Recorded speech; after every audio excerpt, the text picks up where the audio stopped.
You're going to showboat, knock down the shot. For what his value is, it doesn't equate to winning basketball.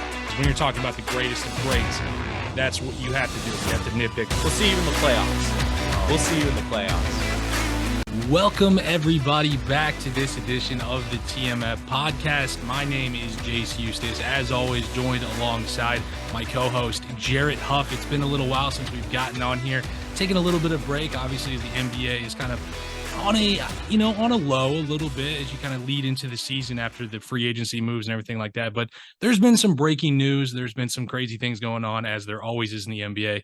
So we felt we'd hop back on here and talk about it a little bit. So Jarrett, how you feeling, my man? I'm feeling pretty good. We're going to get some NBA action in about 2 weeks right now with the preseason starting up. I can't believe it's already here. It feels like the NBA just ended. No, absolutely. It's crazy. It moves up on us quickly. But one thing that we're going to lead our podcast off with on this week seems like it has been coming over the last few years and is finally now coming to a head. And that is what is going on in Phoenix with the owner. So there's going to be some changes at the top of the Phoenix Suns, as owner Robert Sarver has announced he will be beginning the steps to sell both the Suns and the Mercury. This comes after Sarver was fined $10 million and banned from the team for a year after the league found that he used racist language, demeaned women, bullied employees, and was just an overall creep during his time with the team. So, Jarrett, is Sarver making the right move by selling the team right now? Oh, absolutely. There's no place for that kind of behavior and that kind of person in the NBA. I thought personally that the sanctions, you could say, that the NBA put on Sarver are way too weak, especially in the wake of what happened with Donald Sterling, where Adam Silver just dropped the hammer. Yeah. I feel like in this case, Robert Sarver got a slap on the wrist. So I'm glad it seems like outside pressure from whether it's the players, the media, people, the other owners in the NBA probably pressuring them and coming out and voicing their opinions, basically saying, we don't believe you should be an NBA owner. It looks like he's folding to outside pressure to sell the team, which I think is the best move for everybody, especially the NBA. I know players like LeBron James and Draymond Green and Chris Paul are probably pretty happy, as they've been pretty vocal about the situation and being disappointed about how light of a sentence he received essentially from Adam Silver in the NBA. So I think this is the right move.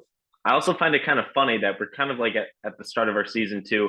And I believe this was one of like the first big topics of our podcast when we launched it. So It's kind of crazy how it came full circle like that. No, absolutely. I remember we talked about this at the beginning of last season when we kind of started everything up about Robert Sarver and everything that was going on behind the scenes. But I just have to say this, Sarver now deciding to sell the team is going to be the best thing that he's ever done for that organization. We know about all the proven, all the unproven allegations, but everyone around the league is known. They know and have known for a long time how much of a creep that he is. The NBA, I completely agree with you, should have no room for behavior like this, regardless of how much money you have in your back pocket. He did nothing to help push the league forward. And unfortunately, the worst thing that will happen to him is he's going to get a giant paycheck once this sale is complete, which that's just kind of what it is when you're rich. You know, you get forced out and you're still going to end up with a bunch of money in your back pocket as well. But from everything that we know outside of basketball, inside of basketball, he was still a terrible owner. When he had Nash and Stoudemire, then they were towards the top of the league back then in the early 2000s. They were looking to get over the top. He refused to spend the money to get help. He's done that pretty much his entire time as an owner. He gave away first-round picks for cash, inevitably, broke that team up. I think he traded, was the 4th overall pick for like $3 million and the 32nd overall pick or something like that. He continually just did not want to spend money to get good players. He basically owned the Suns as just a way to make extra money, really gave nothing to it, did not help to push the league forward. And he was just incredibly cheap. He was a sleazebag, a terrible owner, and the league is going to be so much better once he's no longer a part of it. And I think most people around the league, we've seen, like you mentioned, LeBron James coming out and say, hey, the NBA got this one wrong as far as punishments against him. Seemed like nobody in that fraternity of the NBA wanted him around at all, whether it be the owners, the players, management, or the league office. Just kind of seemed like the writing was on the wall for him, and it's going to be better off for the NBA now that he's going to be not technically forced out, but making the decision here to sell the team and no longer be affiliated with the NBA. But before we move off of this topic too, I got to ask, because we've kind of seen the initial interest of some people that are interested in buying it, Jeff Bezos was one of the names that was floated out there. Obviously, we know he has the funds to do it, the richest man in the entire world. I'm just curious from your perspective, Jared, what do you think if Jeff Bezos came in as an owner in the NBA? Would that like what would that look like for the league? Would that be a good thing? I think to an extent that'd be a good thing because I mean the man has so much money that I wouldn't be so much as worried about another like light Robert Sarver situation where the team's just there for as a cash cow and they're not going to spend money to win. I feel Yeah. like it'd be kind of like a Steve Ballmer situation where the owner won't spare any expense. Personally, though, I hope that he Bezos holds off a little bit because obviously Amazon's kind of tied to Seattle. Oh wow, what a coincidence today. Yeah. I was hoping that he'd be one of the owners that come in and like just maybe if he had interest in an NBA team, being there like, hey, I want an NBA franchise. I don't want to move anything to Seattle. I want to bring back the Supersonics, go to the Yeah. NBA, put out a proposal. The NBA votes on it, whether Vegas is there or at the time or not, whatever. We'll have 31 teams like the NHL with the Vegas Golden Knights, whatever. And boom, Sonics are back, and then they have an owner willing to spend, so the franchise is off to a great start right away. So, but yeah, I think Bezos would be a fine owner for the NBA, aside from maybe any Amazon conspiracy theories you might have out there because they might rule the whole world one day. We don't know. Yeah. No, I agree with you. I think him coming in, having, when we talk about wealth, obviously all of the NBA owners are wealthy. But I mean, there's still levels to that wealth. Like as we mentioned, when Mm-hmm. Steve Ballmer came in, he definitely overpaid for the Celtics. Still looks like a genius doing it because it's just going to continue to go up in value. The same thing would happen for Jeff Bezos. He'd probably end up overpaying for the team if he's going to get in with the Seattle, or not with Seattle. Oh my, with the Phoenix Suns. Or, if they did decide they were going to bring back the Supersonics, expand to Seattle and possibly Las Vegas as well, then he might just be paying some sort of like franchising fee essentially to get into the league, just kind of taking everything over from there. So I think it would be a good thing to have another one of those owners that, he's not going to care about the luxury tax. He's not going to care about going out and spending this money on free agencies because signing a guy to $250 million means absolutely nothing to Jeff Bezos. And that's just kind of the level of things where there are some owners around the league where, hey, that really is a factor where, yeah, they have a lot of money, but there are levels to it where they have to talk about their wealth and how things go. So it'll be interesting to see who gets in as far as trying to buy this team, trying to put together a group. And I'd be interested to see just from the side. We know LeBron James eventually wants to get in on the ownership of an NBA team. What could scare me though is this sale could possibly drive up that price, and we could kind of see how much money LeBron and obviously the group around him that he forms would have to come up with in order to own an NBA franchise once he's all done playing. So that's just another side thing that I've been interested in seeing as far as the Sarver thing going on. But so we talk a lot about Phoenix, and I want to move on to something that kind of just came out of nowhere the other day. Mm-hmm. And that is what's going on with the Boston Celtics and especially Ime Udoka. So a couple nights ago, we got a late night Woj bomb as Celtics coach Ime Udoka looks to now be facing a year-long suspension following a team, I should just say a quote, consensual relationship with a female staff member. Should also be noted that Udoka has famously been in a public relationship with actress Nia Long. So, Jarrett, what do you think of all this when this came along? It just seemed to come out of nowhere. All of a sudden, Ime Udoka is just going to be suspended for the season. Before I get like really serious into this, I just gotta say, really, you cheated on Nia Long? It's Nia Long. Come on. All right, but back to being serious. All right, we're back. Um, yeah. So when this news was coming out, there are a few things I noticed. A, why is this so overblown, especially if it's a consensual relationship between two adults? I was like thinking, like, is it someone's wife that's high up in the organization or daughter? Like, why is he being talked about getting suspended for a year? Why why is this as why is this bigger news than Brett Favre stealing from Mississippi's like Oh, yeah. um Welfare. welfare fund? Yeah, Like absolutely. what is going like what's going on with this story? And then I saw it it came out today from Shans that apparently the Celtics organization has known about this since July because Udoka made some unwanted comments toward the woman that made other people aware of it. Which that's just, it appears to be the icing on the cake to what's probably underneath, or a better term, I should say, tip of the iceberg. Maybe there's more, maybe there's not. Regardless of the information presented right now, I still think it's ridiculous that he's suspended for an entire year, especially considering this team just went to the finals, and the fact that it it might just kind of hinder the run the Celtics were going on, because Udoka was kind of a no nonsense coach that Boston team, in my opinion, really needed to rally in January when they went on their run. Also, this could change to where there's something more serious that Udoka did wrong, because we don't have all the details. I'm guessing. So for all I know, maybe this suspension is warranted of a year. But as of what's being presented right now, I think it's kind of ridiculous. Yeah, I'm interested in this story because I agree with you on the fact I don't think we have the complete picture yet. I don't think we do at all. I find it kind of hard to believe that the head coach would be facing a year-long suspension just for a simple violation of a team code of conduct, which leads me to believe that there is probably a lot more to this story, where the initial report is saying, hey, this is a consensual relationship. Maybe that's not actually the case. And I think we're going to get more information as the story continues to come out over the following days and weeks, and everything starts to become clear. But just kind of focusing on the court, though, I agree with you. This hurts the Celtics' chance to seriously compete for a chip this season.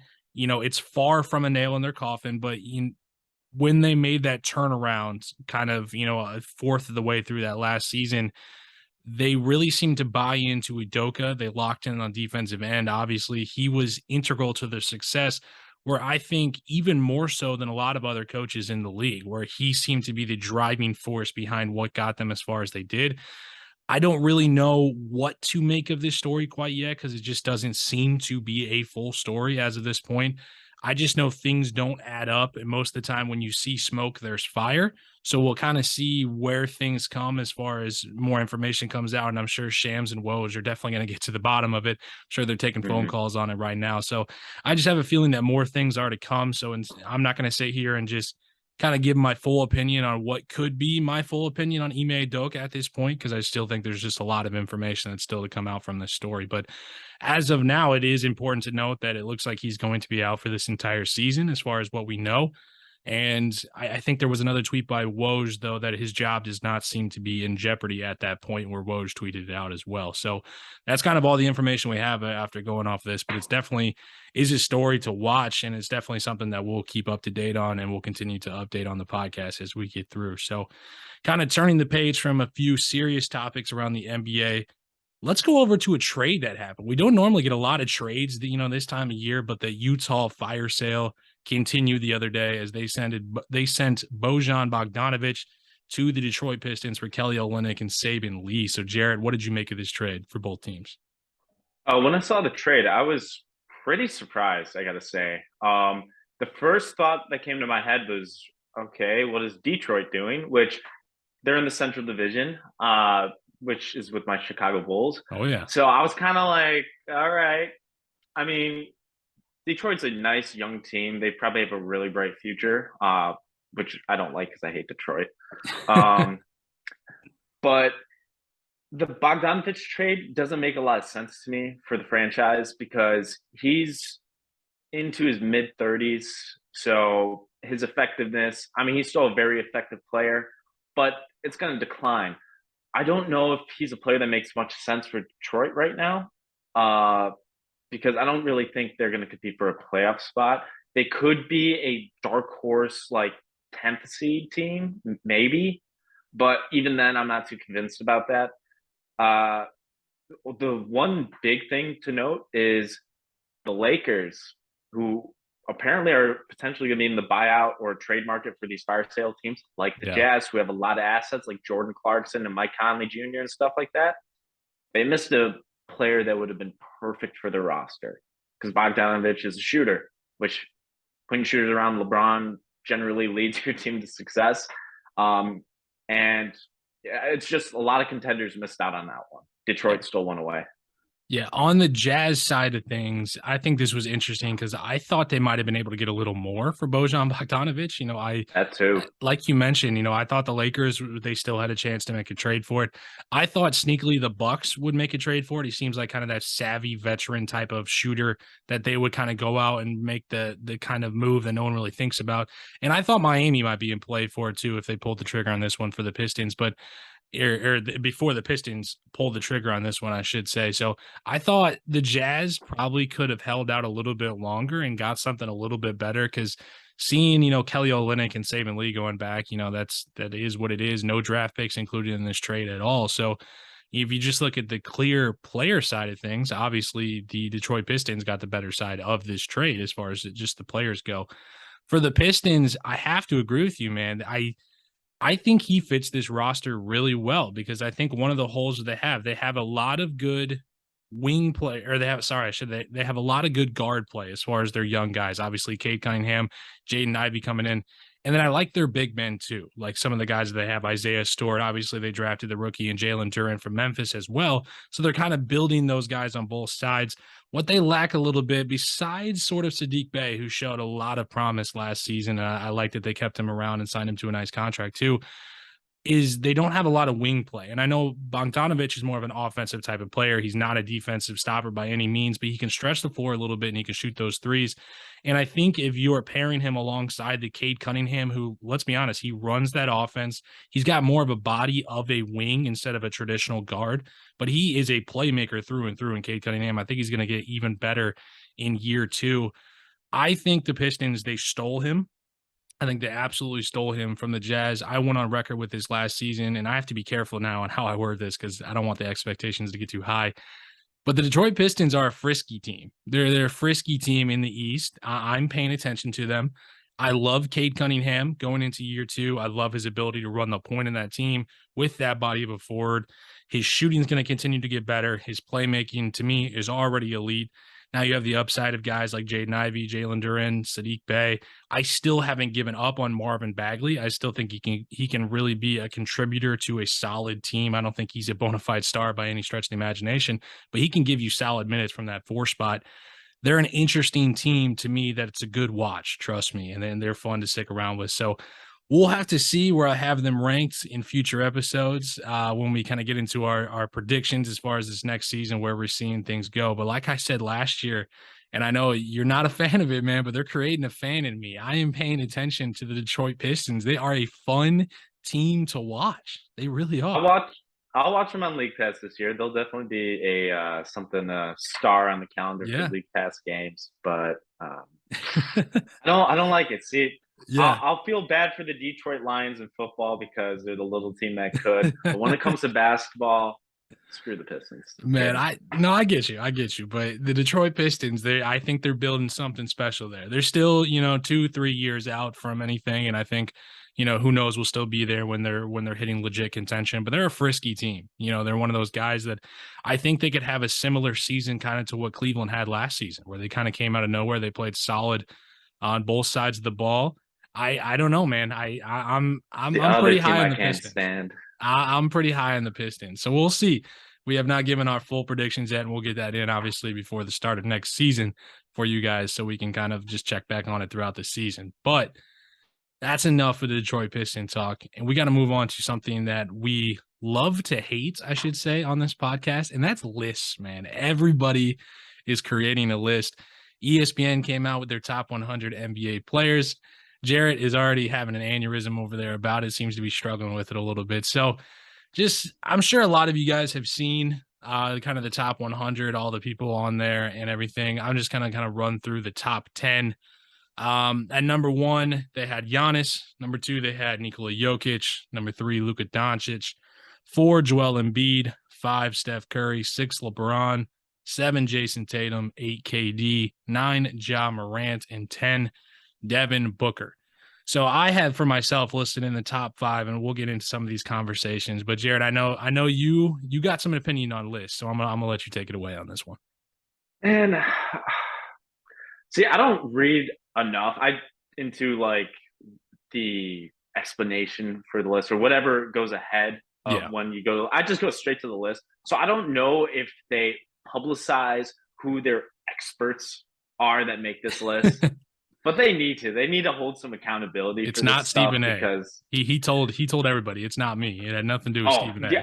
Oh, if I was at ESPN, even if I was covering the hockey beat, I'd It's be, not hey, me. by the way, Blackhawks just made a trade, but it was not me that was part of this Wash ESPN my 100 hands of list. that. Like Yeah, I would absolutely. I want nothing to do with that if I work at ESPN. And it's the same thing every year. I think it gets worse though. This might be the worst. Like literally, I have problems with like everything like 100 on down for the most part. Yeah. So I hope you don't mind if I'll kind of just run Go for it. briefly through the top stuff. So the first thing, Ben Simmons at 76, that has to be a joke, right? Right? Like Ben Simmons, 76ers, Yeah. 76. Like, come on. Like, they're just messing with us there. They did Like, that I on saw that, I'm purpose. like, come on. And in all seriousness, Ben Simmons, the last time we saw him play, he was basically an all NBA forward or guard, I'm sorry. Yep. One of the best defensive players in the NBA. You're going to throw him at 76. Yeah, he hasn't played basketball in a year, but he wasn't really so much as hurt unless you really count the back thing. So that I think is ridiculous. A lot of the players in 77 through 100 kind of seem to be all over the place. Like they're like, let's throw a dart at the board. See, Yeah. okay. And they just put numbers on that dartboard and they're like, let's see where we're going to put Mike Conley Jr. 84? Okay, that works. Sounds good to me. Westbrook at 76 seems high. Lowry at 60, no offense to you, seems high. Tobias Harris at 56 seems high. Like, there are these players that are just so much higher than all these other very quality players, in my opinion. Shai Gilgeous is at like 48. That's a little low. Garland's at 46. And then Tyrese Maxey's a couple spots ahead of him. Like, we're going to say Tyrese Maxey's better than Darius Garland. No, he hasn't accomplished. I mean, he could be, but he hasn't accomplished anything yet. Yeah, projections. I don't know where they get the projections where they think Maxey's going to be better than Garland. Yeah. Who Garland was a lottery pick where Maxey went like 20th or something. And I like crazy. Maxey. Yeah, and I think we both like Maxey, but you just got to be honest with these rankings. Yeah, to suggest he's better than Garland and Shai Gilgeous-Alexander, no thanks. Yeah.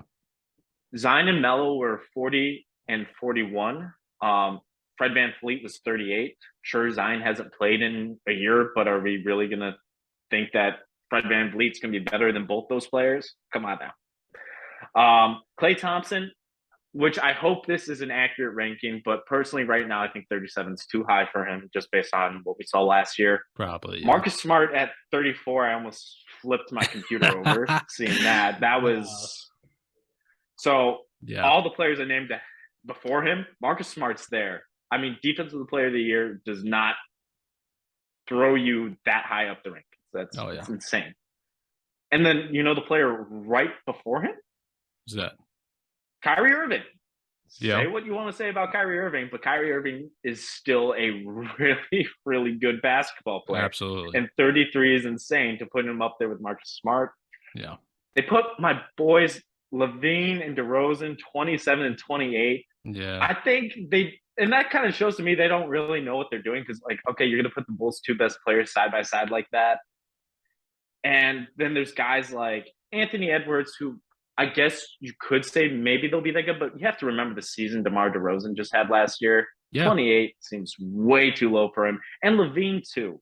Because Levine, aside from the injuries, was on pace to have an all-NBA type season. So the idea that two players that would have been technically within this sketchy top 15 players of the season are going to be 15 spots almost below that. It's crazy. Yeah. Because, like, Jaylen Brown's at 22nd. Is Jaylen Brown really better than DeRozan and Levine? I don't think so. Especially after we saw how he handled the ball during the finals. Bradley Beal is 19th while AD is 20th. Bradley Beal is better than AD? No. I'm sorry. Just cut that out. Gobert's ahead of both of them at 18. Yeah. Butler's at 17 after he dragged Miami by their bootstraps through the playoffs. Miss me with that. Come on. Absolutely. And then you have Karl-Anthony Towns over Lillard and Paul George. And then you have Kawhi at 12th. But then James Harden's at 11th. Like, James Harden should be in the 20s or 30s. Hold Kyrie. Like, I would flop Kyrie and Harden. I'm not saying Kyrie's really going to be 11th. I think Kyrie at this point is better than James Harden. Yeah. And take Ja Take John Booker out of the top 10. Stop. Ooh, Stop. who's sliding in Yeah. then? If you're taking John Booker out, who's sliding in? Kawhi and Cat? I'm not putting Cat in. Not Cat. Kawhi though. No. I think I would put Kawhi in. Who would I Dame. put in over them? No, I'm not going to put Dame in because he struggled last season for reasons unknown. Maybe it's part of his injuries, maybe not. I'd be willing to put Jimmy Butler at 10. Thank you. I was about to say Jimmy Buckets. Yeah, I'm all right with that. I don't think that's crazy. No, I mean, I don't have think you so seen either. what he's done the past couple of years? Finals in 2020, and then literally inches away from the finals again this season. Absolutely. No, it yeah. was going to be Jimmy Butler. It's going to be Jimmy Butler. The Yeah. idea that Kevin Durant is at 8 blows my mind, considering all last season, whether it was between you and me or in the media and whatever else, we're discussing, is Kevin Durant the best player in the NBA? There was that discussion all season long from what I remember. Why is he 8th now? Even after one bad playoff series that's going to tank him from potentially being 1st to 8th? Yeah. Well, it's We recency haven't bias. Yeah, it's the last thing they saw is him losing 4 straight games. That's why. Yeah. we haven't seen any decline in his game. It makes no sense. Yeah. Yeah. Jason Tatum is one of the few positions on this list where I have no problem with him being 7th. Like that's fine. Like, and then LeBron at 6. He's better than Embiid. He should be ahead of Embiid. There we go. A little bit of truth. Also, I like it. KD should be ahead of Embiid as well. Actually, maybe move Tatum to 8th, put Embiid at like 7th. That kind of works for me. I think Steph should be ahead of Luka. Not by much, but he should be. Giannis, clear cut first. Fine with that. I guess Jokic at 2 works for me. But then I need like KD at 3, then like Steph, then LeBron, then Luka. Man. And it feels weird putting LeBron at 5. I don't like that. Yeah. See, like it doesn't sound good to me. Yeah, no, I'm glad you had a lot of takes that were kind of down through the list. I kind of focused on the top a little bit more. And my very first issue with this list when I started looking at it was at the top, and that is Nikola Jokic at number 2. Like, I'm sorry, that is, to me, that's an absolutely absurd ranking. I give him credit. He won the last 2 MVPs. I get it. But to say to me that he's the hands down second best player in the league is ridiculous. Because here's the thing. If you're at that level, if you're the second best player in the NBA, you're a back-to-back MVP, I don't care how injured your team is. Can you win a playoff series for me? Can you show it a little bit? Like, it's one thing if you're like, hey, he's a great player. He's a fantastic player. He needs the help. His guys were hurt. That's fine. But they're trying to elevate him to this level where he's, like they said, he's the second best player in the NBA. He is in that conversation for best player in the league right now, back-to-back MVP. Show me something. Show me something. Because all I know is when it comes to the playoffs, you're a one and done. You're not showing anything. And I don't care that your guys are hurt. You just have to show me little something in the playoffs. I would have him down in that 6 to 8 range for me personally. I'm dropping him down out of that top 5. I am having him in that 6 to 8 range for me. I'm looking at all those guys at the top, and so with those guys at the top, if I'm looking at it, I'm in the NBA Finals. I can pick one of those guys. I need to carry a team of average guys to win me a championship. I'm picking Giannis over him. I'm picking Luka over him. I'm picking LeBron over him. I'm picking Curry over him. Like all those guys can take over, and they've all shown it in the playoffs. All those guys I just listed, you can't touch really their playoff resume. The smallest resume obviously is Luka, but his numbers in a game-to-game basis are the best we've ever seen. Like, I get it. But what he's doing, yeah, he hasn't had the talent. The same thing with Jokic. He's done more with the same amount of talent when it comes to the playoffs. I would much rather take Luka Doncic over Nikola Jokic in the playoffs. Easily. I do have to say real quick, we know for sure that one expert that was not in the making of this list was Gilbert Arenas, because apparently he has something against Euro players who occupy the top 4 spots on this list. I don't know if you heard the Giannis comments, but I did, thought I'd throw that in there. I agree with you. LeBron should be top 5. The way I look at it, if you want to rank him at 5, I'm fine with that. With where he's at in his career, like you said, it still sounds a little bit weird, but after he played when he was on the court last season, he's still easily a top 5 player in the NBA. James Harden, I agree 100%. 11 is way too high. I'm not in the group that says he's completely useless, but I mean, come on, 11th. This isn't 2017. This isn't 2018. Like, Harden should be closer to me towards the end of that top 25, maybe in like the 23 to 27 range, somewhere around there for James Harden. Definitely not better than DeRozan or Yeah, Levine. I think he's still a valuable player, but He he's is. not 11. And I agree. I'm so glad you touched on it because call me biased. I don't care. Jimmy Butler at 17 is way too low coming off of what he did in the playoff performance last year. He's going for a championship. I mean, are there really 16 people in the league that you'd rather have on your squad than Jimmy Butler at this point, the way that he's playing? No, not a chance. And the last point, I just had to get in there. Rudy Gobert at 18. It's ridiculous. Just because they got a king's ransom for him in the trade does not make him a top 20 player in the NBA.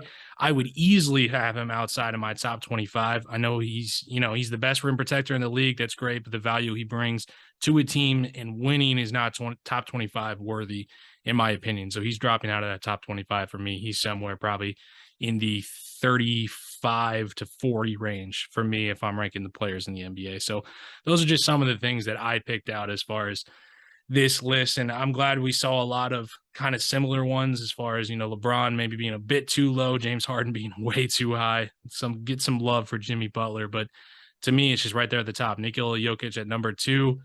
He's just way too high for me. I'll give him top 10, but he's not number 2 in the league. Where do you think KD's at? KD, with the way this season, oh man, I wouldn't be mad if KD was 4, one spot ahead of LeBron if I'm ranking it. I wouldn't be mad at that at all. At their to me, and you had something to say about Luka too. I would have Luka at number 2. Like, I'm taking Jokic out. I'm going Giannis, Luka, and then if I was going with those guys, just out of respect, I'd probably have Steph at 3, KD at 4, LeBron at 5 if I'm ranking my top 5 as far as I'm going off of what just happened last season. Got to give some respect to Steph, and I'm going off of what they're going to look like, I think, coming into this season. I think that'd probably be my top 5 is the way I'm looking at it. But I don't know, man. These lists, especially when you get to the top 100s and you get to all of that, it just gets pretty cloudy once you get down there, and there's a lot of issues with this one. And worse.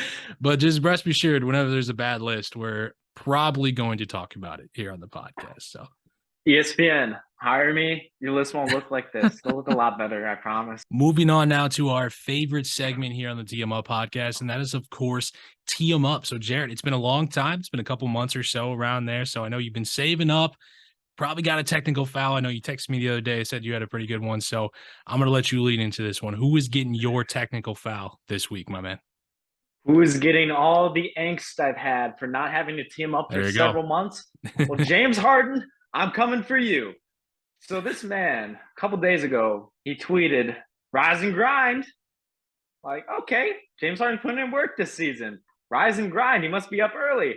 No, the man tweeted this at 11:42 a.m. Central Time. So this man is rising after all of us, and he's probably going to bed when most people be rising and grinding. Yeah. So James Harden, I don't know what kind of work you're putting in this offseason, because you need to be putting in some work to get back to James Harden, not whatever left the Brooklyn Nets, because 11:42 in the morning is not going to cut it. I'm sure Kobe Bryant is rolling in his grave right now. Teeing up James Harden. We don't need to know that you get up at like noon, James. We don't need to know.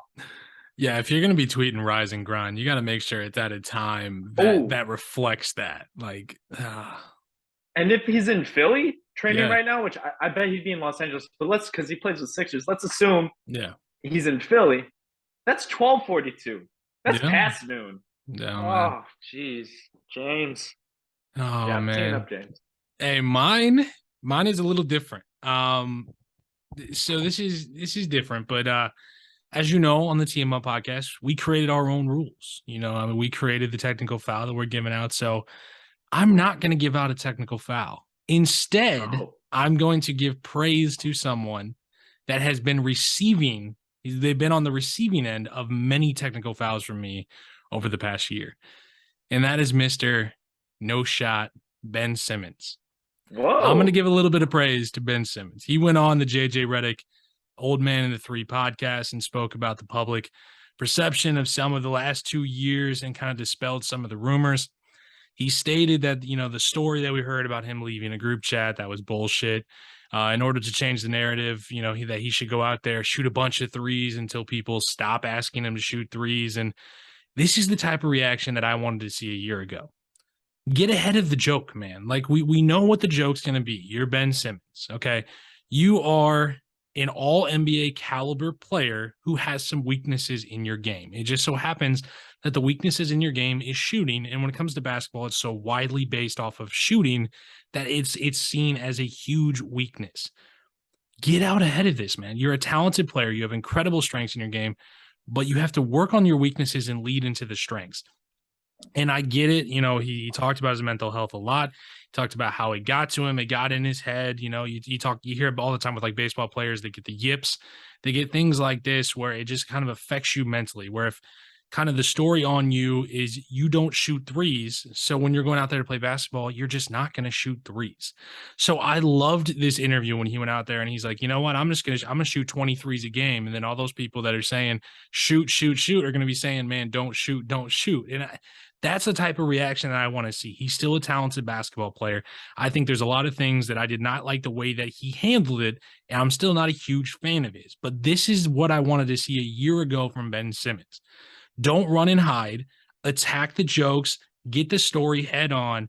I know it's taken forever, but this is the kind of Ben Simmons that I want to see moving forward. Good job. Do not change the pace. Do not change what you're doing. Just go out there and ball out, and people are going to forget all about this. Maybe take two 3-point shots a game. Start to work on a little bit. Show that you're willing to at least attempt those shots. You don't have to be great. I mean, look at Giannis. He's not a great 3-point shooter, but he will take them because it makes the defense have to come out in the perimeter and at least fake like they're going to have to get into his face to kind of contest a three. So just become a little bit of a threat out there. Just make him think about it, and then just put this behind you, because this is what I want to see out of Ben Simmons moving forward. Because let's be honest, the NBA is better when he's out there. He is a very talented player. He's still very young in his career. And as much as I do not hope that the Brooklyn Nets are good, we got to look at what they have in the roster. With Ben Simmons, if he comes back to what he is, obviously KD, and if Kyrie's there for a full season, they could very well be one of the best teams in the NBA. Sadly, they could very easily be one of the best teams in the NBA, but we'll have to see. But I kind of had to change the pace, give a little bit of praise to Ben Simmons. I don't know the exact number of how many technical fouls I've given out to him. I know you've given him quite a few as well. So he's been on the receiving end of a lot of technical fouls here on the TMO podcast. So I had to break stride a little bit and show my man a little bit of love there for Ben Simmons. So yeah, wishing nothing but the best. You always want to see players succeed in most cases. Absolutely, and man. I definitely want to see Simmons recapture the trajectory that his career was headed after he was drafted. Absolutely. I think most people that are NBA fans just want to see him ball out. Just go out there and just ball out. That's the best way to shut your critics up. Just ball out, and you don't have to worry about anything. So that's all we have this week for the TML podcast. I want to thank you guys all for listening, following along. I know throughout the offseason, we haven't been as active as far as on the podcast, having actual episodes. We've stayed active on the TikTok account that has continued to grow. We want to thank you guys all for following us along on there. All the interaction that we've seen, it has been fantastic. Going into now year 2 of the TML podcast, almost pushing that 10,000 follower mark on TikTok has been fantastic. Our Instagram has begun to grow as well, and we continue to show appreciation for all you guys that have been following along. So it's been such a fun ride. We're looking forward to season 2, and it's going to be a long and fun NBA season. So Jarrett, anything to leave them with? Just gotta say, shout out to Andre Iguodala coming back for year 19. But he said, "Hey, Steph, this is the last time. This is it, man. This is it." This is it, and this is it for us today. So thank you guys all once again for listening. We'll be sure to catch you guys on the next episode. And remember, rise and grind. Rise and grind.